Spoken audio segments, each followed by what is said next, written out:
I engelsk er vi i gang med et projekt, der hedder The Recipe Book, hvor vi har inddraget deres mobiltelefoner og netbooksene, og der bruger vi SkoleTube som arbejdsredskab.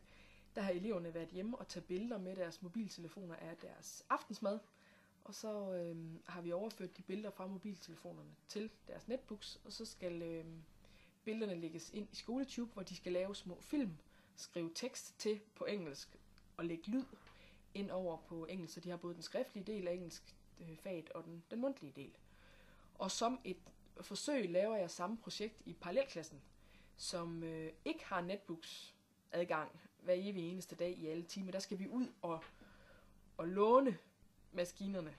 Og det er sjovt at se den forskel.